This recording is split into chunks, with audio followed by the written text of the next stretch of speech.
Court के अंतरिम आदेश के साथ ही देश में हिंसा और विरोध का सिलसिला थम गया है, लेकिन मुमकिन है विरोध में भी यह अंतरिम विराम ही हो। क्या सुप्रीम कोर्ट देश के संसद से पारित एक कानून पर रोक लगा सकता है? और अगर ऐसा नहीं होता है तो क्या यह विरोध करने वालों को स्वीकार होगा?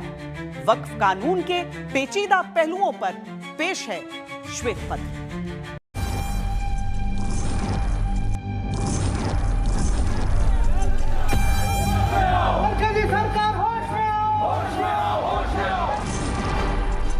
वक्फ बोर्ड अगर धार्मिक संस्था नहीं है, फिर आरोप धर्म से छेड़छाड़ के। Sir, are you satisfied with the way the Supreme Court is dealing with the matter? आप मुस्लिम वक्फ बोर्ड में जो प्योरली रिलीजियस इंस्टीट्यूशन है, यहाँ पर आप गैर मुस्लिम को मेंबर नहीं बना सकते।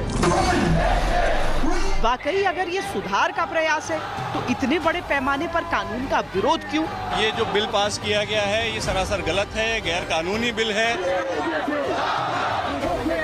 वो हमारी दीन के अगेंस्ट है, हमारे ग्रेवयार्ड्स हो, हमारी दरगाह हो, हमारे मस्जिद हो, हमारी मुस्लिम वक्फ के अंदर जो प्रॉपर्टीज आती हैं उनके अगेंस्ट। हमारा डिमांड है कि ये जो वक्फ एक्ट पास किया है ये पूरा रिजेक्ट कर दे और हम पहले जैसे रह रहे थे, जैसा हमारा प्रॉपर्टी था वैसा हम लोगों के ही रहने दीजिए। क्या ये धर्म के नाम पर एक समुदाय को बरगलाने भड़काने की कोशिश है? नहीं डरेंगे, हम नहीं झुकेंगे, तुम कुछ भी कर लो, चाहे पुलिस बुला लो। और अगर ये केवल कानूनी सुधार का ईमानदार प्रयास है तो हिंदू पक्ष की भूमिका क्या? देखिए, ये अगर हम इसको एक लीगैलिटीज में देखें तो एक तरीके से कि जो एक्ट है उसको सर्वोच्च न्यायालय ने मंजूर कर लिया है। तो सर्वोच्च न्यायालय ने आज जो अपना एक हफ्ते के लिए जो अंतरिम रोक लगाई है वो इस चीज पे रोक लगाई है कि कोई भी वक्फ की प्रॉपर्टीज जो नोटिफाइड है, रजिस्टर्ड है और गैजेटेड है, उनको डी नोटिफिकेशन उनका नहीं होगा। तो यहाँ पे हमें ये समझना होगा कि जो वक्फ बाय यूजर में जो ओरल वक्फ था, वक्फ बाय एक ओरल स्टेटमेंट था, उन सभी जो एक अधिकार थे या फिर एक जो मालिकाना हक था, तो आज सर्वोच्च न्यायालय ने उस चीज को निरस्त कर दिया है जो कि अमेंडमेंट में उसे हटा दिया गया था। तो एक तरीके से ये हिंदू पक्ष की और सरकार की बहुत बड़ी जीत है। सबसे पेचीदा मुद्दे पर सुप्रीम कोर्ट में सबसे बड़ी सुनवाई हुई और जवाब देने के लिए सरकार को 7 दिन का वक्त दिया गया। इस बीच सरकार को सुप्रीम कोर्ट के 3 निर्देश मानने होंगे।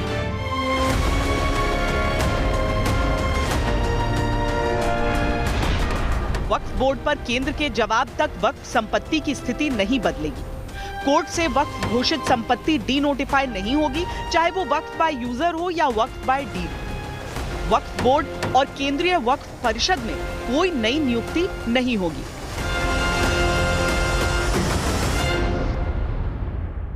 तो बड़ी इंपॉर्टेंट बात है कि जो रजिस्टर्ड एंड गैजेटेड हैं वही सिर्फ डी नोटिफाई नहीं होंगे, उसके अलावा संशोधन के हिसाब से सरकार कार्रवाई करने को स्वतंत्र है और जो संशोधित कानून है उस पर किसी भी तरह का अंतरिम आदेश नहीं है और अगली तारीख तक भारत सरकार को अपना जवाब और उनको जो भी डॉक्यूमेंट्स देने हैं वो देने होंगे और उसके बाद उनको रिज्वाइंडर का जो पिटिशनर्स है उनको मौका दिया गया है।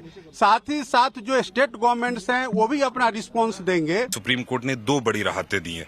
एक राहत तो यह है कि कोई भी वक्फ डिक्लेयर्ड, नोटिफाइड, रजिस्टर्ड या वक्फ बाय यूजर, वो उसमें कोई इंटरफेरेंस ये कानून नहीं करेगा, उन वक्फ पे कोई इस कानून का इफेक्ट नहीं होगा। दूसरी रिलीफ उन्होंने ये दी है कि जो सेंट्रल वक्फ काउंसिल और स्टेट वक्फ बोर्ड्स के अपॉइंटमेंट्स है उसमें कोई मदाखलत अभी नहीं होगी। एक तरह से अपॉइंटमेंट फ्रीज हो गए टिल द नेक्स्ट डेट।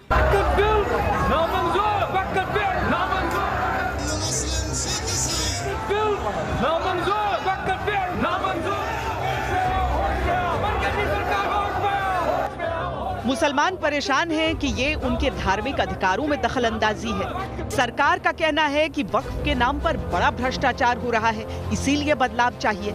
ऐसे में श्वेत पत्र में हम आसान भाषा में आपको विवाद और तर्क समझाएंगे। वक्फ बाय यूजर होता क्या है? क्या वक्फ बोर्ड में गैर मुस्लिम सदस्य होने चाहिए? वक्फ बोर्ड में महिलाओं को लेकर क्या तथ्य है? और कोर्ट के रुख से ये मामला किस ओर जाता दिख रहा है। वक्फ में मुख्य रूप से 3 पार्टियां होती हैं। पहला, वक्फ करने वाला यानी वाकिफ। दूसरा, जिसको इस वक्फ से फायदा मिले यानी मौकूफ अलैह, जैसे कोई मस्जिद या कब्रिस्तान या यतीम खाना। और तीसरा, मुतवल्ली यानी वक्फ की प्रॉपर्टी का केयरटेकर।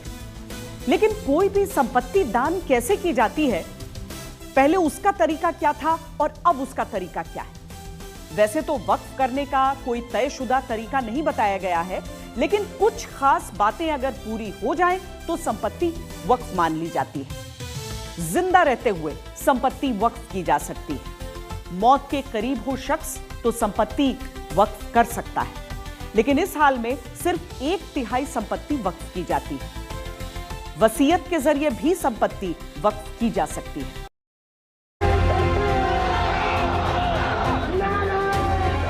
मुख्य तौर पर यही कारण है मुसलमानों के मन में डर का।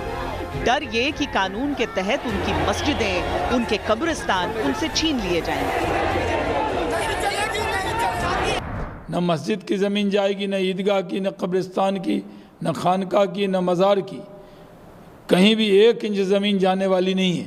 लेकिन जो लोग कब्जा किए बैठे, जो लोग वक्फ की जायदाद को लूटे बैठे, उनको डर लग रहा है, इसलिए वो आम मुसलमानों को उकसा रहे हैं। साफ कर देना चाहता हूं कि इस बिल से ना ही कोई मदरसा जाना है, ना कोई मस्जिद जानी है, ना कोई कब्रिस्तान जाना है। ये केवल गरीबों के कल्याण के लिए, महिलाओं के सम्मान के लिए और सबका साथ, सबका विकास, सबके विश्वास की नीति के साथ और साफ नियत के साथ बिल लाया गया है। मुस्लिम पक्ष की तरफ से अभिषेक मनु सिंघवी ने कोर्ट में दलील दी कि देश भर में 8 लाख वक्फ संपत्तियां हैं, जिनमें से आधी यानी 4 लाख से अधिक प्रॉपर्टी वक्फ बाय यूजर के तौर पर रजिस्टर है। दरअसल जो संपत्तियां बगैर किसी कागजी कार्रवाई के सालों से वक्फ मानी जा रही हैं, यानी जिनका कोई लिखित रिकॉर्ड नहीं है, वो वक्फ बाय यूजर मानी जाती हैं। ये प्रथा ब्रिटिश काल से भी पहले की मानी जाती है। मुस्लिम पक्ष की तरफ से दलील दी जा रही है कि इसे कई भारतीय अदालतों ने भी समय समय पर मान्यता दी। प्रॉपर्टीज हैं 8 से 9 लाख, उसमें से 4 लाख प्रॉपर्टीज ऐसी हैं जो वक्फ बाय यूजर हैं, और बहुत सारी प्रॉपर्टी ऐसी हैं जो रेवेन्यू रिकॉर्ड में नहीं है। जैसे 123 प्रॉपर्टी दिल्ली के अंदर है, और बहुत सारी ऐसी हैं जो नहीं है, इन लोगों ने कब्जा कर लिया। तो ये एक ऐसी चीज़ है जो ज़माने से चली आ रही है, कई सौ साल हो गए हैं वक्फ बाय यूज़र इस्तेमाल करते हुए वक्फ पे। तो इसमें पूरी तरह से हमें उम्मीद है कि इसमें हमें राहत मिलेगी। लेकिन वक्फ संशोधन अधिनियम में सरकार ने वक्फ बाय यूजर संपत्तियों को सीमित कर दिया है। अब यदि संपत्ति सरकारी जमीन है या विवादित है या उसे विवादित कह दिया जाता है तो उसे वक्फ बाय यूजर नहीं माना जाएगा। मुसलमानों का मानना है कि इससे हजारों संपत्तियां खतरे में आ जाएंगी, क्योंकि हर पुरानी संपत्ति का दस्तावेज नहीं मिल पाएगा। फिलहाल 17 अप्रैल को सुनवाई के बाद कोर्ट ने कहा है कि कोर्ट से वक्फ घोषित संपत्ति फिलहाल डी नोटिफाई नहीं होगी, वो चाहे वक्फ बाय यूजर हो या वक्फ बाय डीड।